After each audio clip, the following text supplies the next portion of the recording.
Hello दोस्तों, स्वागत है आप सभी का हमारे यूट्यूब चैनल स्टडी विद जीवन में।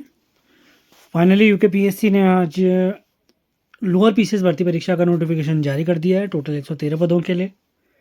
तो डिटेल में इस फॉर्म के बारे में समझते हैं और 1 से 2 दिन के अंदर मैं आप लोगों के लिए प्री और मेंस के लिए एक रणनीति वाला वीडियो लाऊंगा, किस प्रकार से आप प्री और मेंस की तैयारी कर सकते हैं। तो आज इस फॉर्म के बारे में डिटेल में बहुत ध्यानपूर्वक सुन लेते हैं, समझ लेते हैं। सबसे पहला पॉइंट है विज्ञापन प्रकाशन की तिथि आज यानी 13 दिसंबर। अंतिम तिथि कब की है फॉर्म भरने की? 4 जनवरी 2025। ऑनलाइन आवेदन में अगर आप संशोधन करना चाहते हैं तो 10 जनवरी तक इसमें संशोधन स्टार्ट हो जाएगा। और अंतिम तिथि जो आपकी ऑनलाइन आवेदन आपने किया उसमें संशोधन करने की अंतिम तिथि है 20 जनवरी की।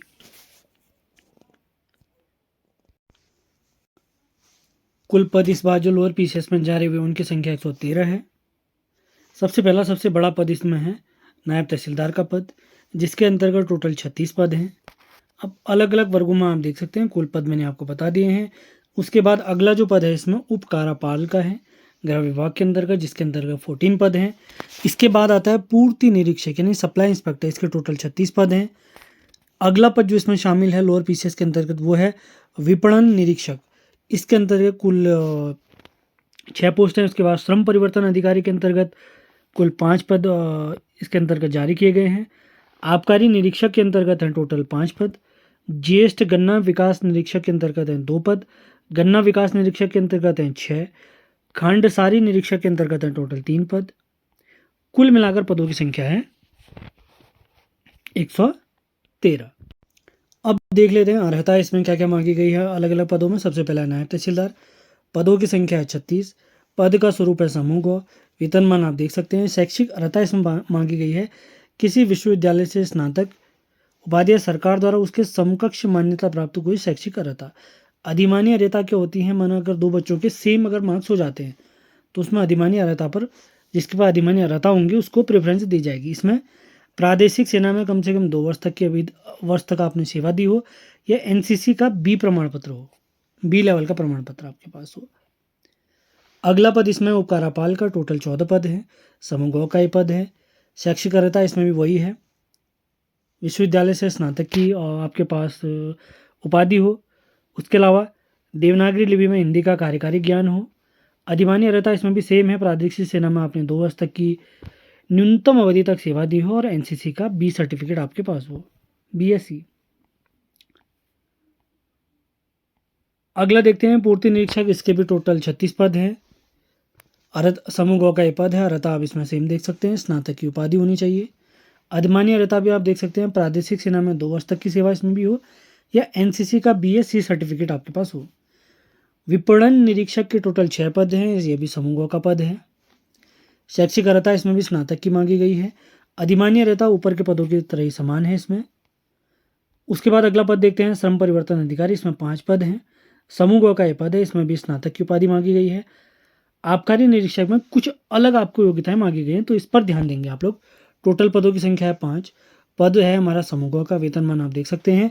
शैक्षिक अर्हता इसमें मांगी गई है किसी भी मान्यता प्राप्त विश्वविद्यालय से स्नातक की उपाधि। इसके अलावा अधिमान्य अर्हता के अंतर्गत है प्रादेशिक सेना में 2 वर्ष तक की न्यूनतम अवधि तक आपने सेवा दी हो, या एनसीसी का बी सर्टिफिकेट आपके पास हो।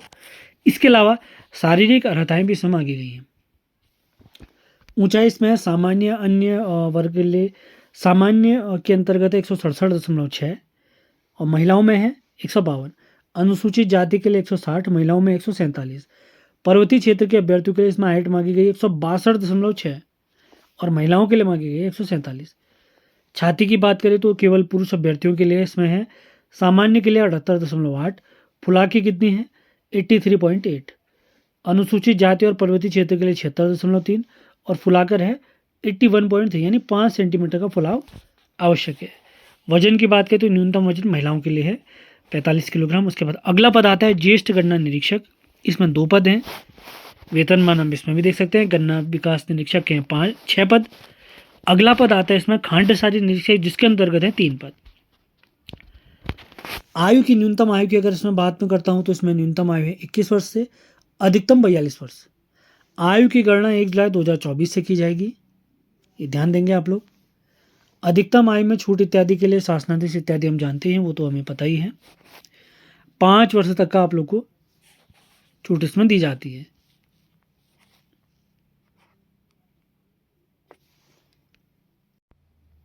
अब बात करते हैं फॉर्म फी की यानी आवेदन शुल्क की।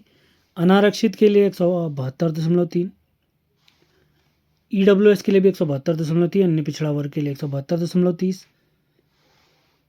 अनुसूचित जाति के लिए 82.3 और ST के लिए भी 82.3 है।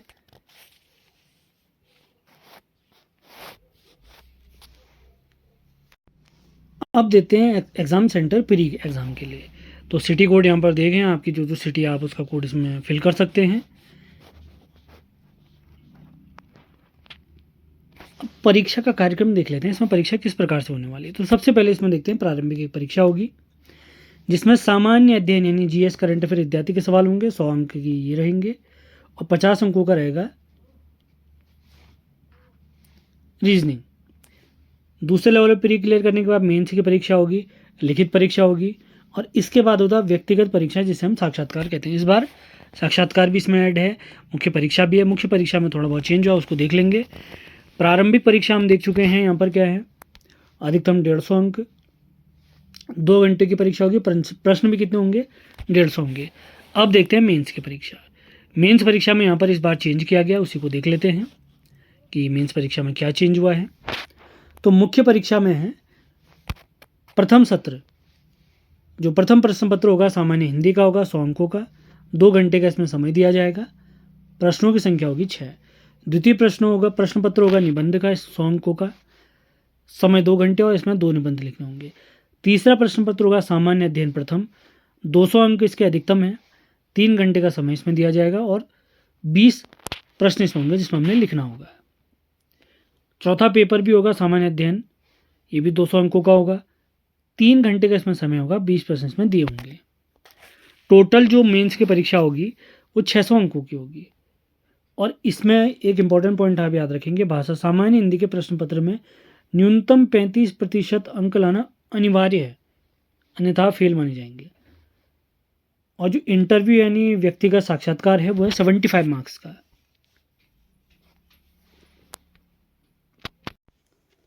अब बात करते हैं प्री परीक्षा के सिलेबस के बारे में। बिल्कुल वही सिलेबस है जो RO प्री परीक्षा में था, पिछले बार के लोअर पीसेस में था। सिलेबस में बिल्कुल भी चेंज नहीं हुआ है। सामान्य विज्ञान एवं कंप्यूटर संबंधी प्रश्न होंगे, इतिहास के प्रश्न होंगे, राज्य व्यवस्था के प्रश्न होंगे, भूगोल के प्रश्न, करंट अफेयर्स होंगे। करंट अफेयर में बहुत ध्यानपूर्वक, बहुत बेहतरीन तरीके से आपको यूट्यूब पे प्रोवाइड कराता हूँ, आपने ध्यान से पढ़ना। उत्तराखंड के इतिहास से सवाल होंगे, उत्तराखंड की संस्कृति से सवाल होंगे, इसके अलावा उत्तराखंड के भूगोल, राजनीतिक परिवेश और प्रशासनिक ऐतिहासिक पृष्ठभूमि कंप्लीट सवाल रहेंगे। आर्थिकी से भी सवाल रहेंगे, यहाँ पे ध्यान देना आपने। और 50 अंक का होगा हमारा रीजनिंग। GS वाला पोर्शन होगा प्री में 100 अंकों का और हमारा जो रीजनिंग वाला पोर्शन है 50 अंकों का। बहुत आसान भाषा में, बहुत बेहतरीन तरीके से आप इसको सीख जाएंगे। 1 से 2 दिन के अंदर पूर्ण रणनीति वाली वीडियो मैं आपको लेके आऊँगा जिसमें आप किस प्रकार से प्री परीक्षा पास कर सकते हैं, पूरी रणनीति उसमें दी जाएगी। ये प्री का सिलेबस हमने देख लिया है। इसके बाद हम आते हैं मेंस के सिलेबस की तरफ। मेंस में जो सबसे पहला पेपर है सामान्य हिंदी का, जो 100 अंकों का है, जिसके सिलेबस अगर हम देखते हैं, वर्ण एवं शब्द, जिसमें आप सारा पोर्शन देख सकते हैं, हमारा व्याकरण वाला, शब्द संरचना है। इसके बाद है वाक्य रचना। वाक्य रचना के बाद है अपठित पाठ बोधन, उसके बाद है संक्षेपण, उसके बाद है हिंदी आलेखन, जिसमें सरकारी पत्र, अतिरिक्त सरकारी पत्र, परिपत्र, अनुस्मारक इत्यादि, ये सारा पोर्शन जो आप देख रहे हैं, ये वाला पोर्शन और ये वाला पोर्शन RO के मेंस में भी था।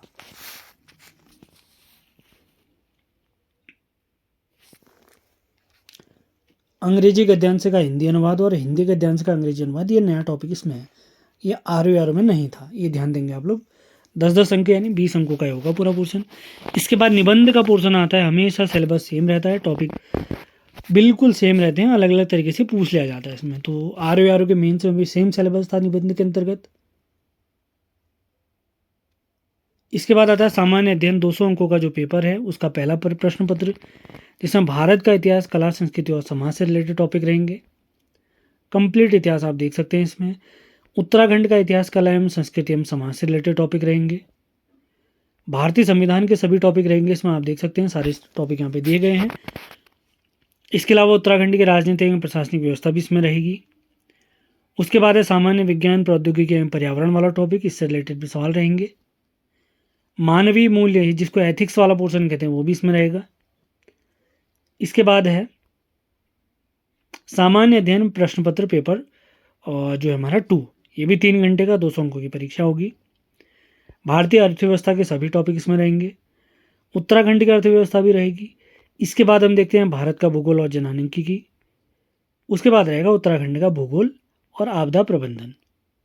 तो सारा पोर्शन आप देख सकते हैं। उसके बाद सांख्यिकी, विश्लेषण, आलेख एवं रेखा चित्र इसमें रहेगा और समसामयिक घटनाक्रम से रिलेटेड भी टॉपिक यहाँ पर दिए गए हैं।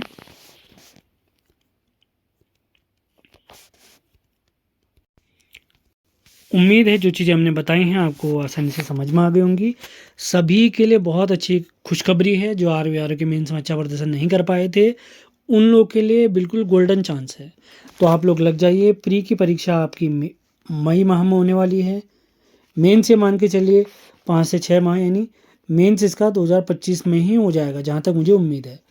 तो आप लोगों ने अभी से तैयारी में लगे रहना है। जिनका प्री मजबूत है वो अभी से मेंस की तैयारी में लग जाएं। जिन्होंने आर का मेंस दिया था उनके लिए तो सबसे बढ़िया चांस है, क्योंकि वो ऑलरेडी मेंस का पेपर दे चुके हैं और मेंस की तैयारी में अभी से पहले से ही उनकी तैयारी प्रबल है।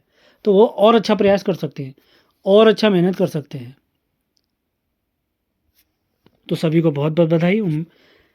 सेशन आज का पसंद आया तो इसे लाइक और शेयर ज़रूर करें।